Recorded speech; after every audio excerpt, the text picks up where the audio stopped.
मधुबनी जिला के 10 विधानसभा सीट पर बिहार विधानसभा चुनाव के दूसरे चरण के तहत आगामी 11 नवंबर को मतदान होना है। जिला भर में चुनावी लहर अपने चरम पर है।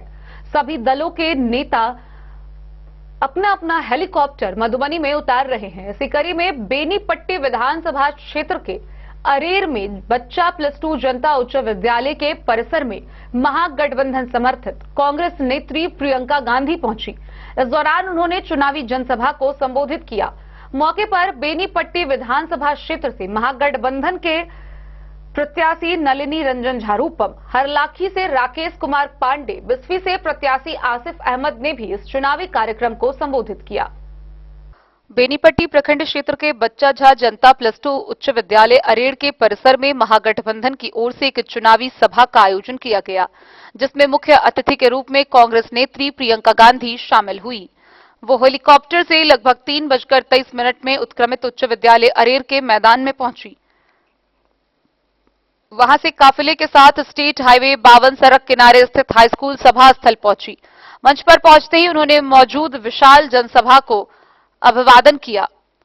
इस दौरान उन्हें मिथिला पेंटिंग भेंट कर और मखाना का माला पहना भव्य स्वागत किया गया। विशाल जनसभा को संबोधित करते हुए उन्होंने कहा कि सिद्धपीठ उच्चैठ भगवती और महाकवि कालिदास की इस पावन धरती को प्रणाम करती हूं। यह विद्वानों की धरती रही है। इस देश की राजनीति में बिहार की काफी बड़ी भागीदारी है। यह वह धरती है जहां से सत्याग्रह महात्मा गांधी ने आंदोलन शुरू किया था। गौरतलब हो कि सूबे के 65 लाख मतदाताओं का नाम सूची से काट दिया गया है। ज्यादातर वोट महिलाओं के काटे गए हैं। उन्होंने पीएम मोदी और गृह मंत्री अमित शाह को चुनौती देते हुए कहा कि निष्पक्ष चुनाव करवा ले, दूध का दूध और पानी का पानी हो जाएगा, सच्चाई सबके सामने आ जाएगी। कांग्रेस नेत्री ने कहा कि पीएम केवल हमारे भाई राहुल गांधी और तेजस्वी यादव के पोस्टर को देखते और कमेंट करते रहते हैं। शायद अब उनका यही काम रह गया है। सूबे में 20 वर्ष से एनडीए सरकार है, बताइए क्या तरक्की हो गया है। और वो संघर्ष कर रहा है और तुम संघर्ष कर रही हो। आज ये बना दिया है बिहार को कि यहां नौकरी नहीं मिल रही है। क्या आपके दिलों में दुख नहीं होता कि अपने परिवार से इतना दूर जाना पड़ता है, इतना संघर्ष करना पड़ता है और वहां शहर के लोग भी आपका अपमान करते हैं और आपको अपमान भी सहना पड़ता है।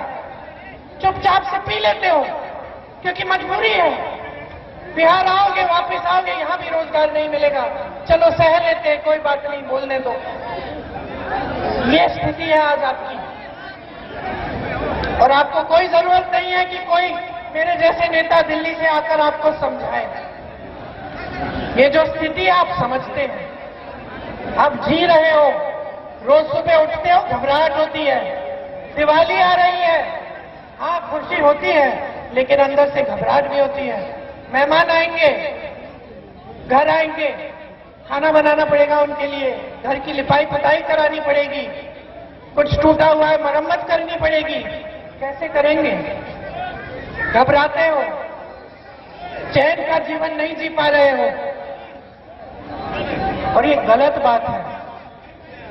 गलत बात इसलिए कि जो सरकार है वो गलत नीतियों से आपका प्रदेश चला रही है। अफसोस की बात तो ये है कि आपके अपने नीतीश जी भी खुद नहीं चला पा रहे हैं क्योंकि मोदी जी और अमित शाह उन पर हावी हैं। आपकी सरकार दिल्ली से चल रही है। यहाँ के डबल इंजन असलियत है, सिंगल इंजन है और मोदी जी चलाते हैं, चाबी उनके पास है। ऑन वो करते हैं, ऑफ वो करते हैं। तो जो निर्णय यहाँ पे बिहार की धरती पे बिहार के वासियों के लिए लेने चाहिए वो भी नहीं ले पा रहे हैं। और ये पोस्टरों की मैंने बात की, मोदी जी देखते रहते कि किसका कहां पोस्टर है। अरे खुद तो नीतीश जी को मंच पे नहीं लाए हैं, उनके मंचों को देखो, सिर्फ मोदी जी छाए हुए हैं। नीतीश जी को सम्मान नहीं दे रहे हैं, बिहार की जनता को सम्मान नहीं दे रहे हैं। तो बिहार का भविष्य क्या है फिर? भविष्य क्या है? तो ये है आपकी परिस्थितियां, ये है आपकी असलियत। अब बताओ बदलनी है कि नहीं? और यहां पे जब राहुल जी ने न्याय यात्रा निकाली, जब यहां सबसे पहले तो बहुत विरोध किया भाजपा के नेताओं ने। तब जब 24 का चुनाव हुआ और नतीजा एकदम उनके मुताबिक नहीं गया उनको लगा कि इसमें बात में कुछ दम है, कहीं चुनाव ना हम हार न जाएं, तो चलो हम भी कह देते हैं कि हम जातिगत जनगणना बिहार में भी करेंगे। कि फिर क्या किया, उसको ठंडे बस्ते में डाल दिया, कचहरी में गए ठंडे बस्ते में डाल दिया, क्योंकि नियत ठीक नहीं है, आपके लिए न्याय नहीं दिलवाना चाहते, आज आपका प्रतिनिधित्व पूरा नहीं है, पिछड़ी अति पिछड़ी जातियों का, दलितों का ठीक ढंग से प्रतिनिधित्व नहीं है, चाहे जहां भी आप देखें। इसको ठीक करना है, न्याय दिलवाना है। इसीलिए पंचायती राज और नगर निकायों में ईबीसी आरक्षण 30% और दलित आरक्षण 20% किया जाएगा और अति पिछड़ा वर्ग अत्याचार निवारण अधिनियम बनाया जाएगा, जिससे ये जो अपराध अत्याचार बढ़ रहे हैं बिहार में 3 गुना हो गए हैं। सबसे ज्यादा अति पिछड़ी जाति पर, दलित पर, अल्पसंख्यकों पर और महिलाओं और बच्चों पर। इस अपराध को रोकना है और रोकने के लिए हम ठोस कार्रवाई करेंगे। निजी शिक्षा संस्थानों में भी ईबीसी, ओबीसी, दलित के लिए आरक्षण लागू होगा। तो ये सब चीजें हम आपके लिए करना चाहते हैं। हम इसलिए करना चाहते हैं क्योंकि हम अच्छी तरह से समझते हैं कि आपका संघर्ष क्या है। दुख होता है हमें कि इतनी महान धरती, इतनी महान जनता, आपकी तरह किसी के पास काबिलियत नहीं है।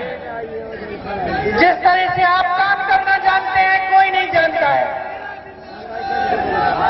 जिस तरह से आप दिन रात एक करके किसी न किसी तरह से अपने परिवारों के लिए कमा रहे हो, हम समझते हैं।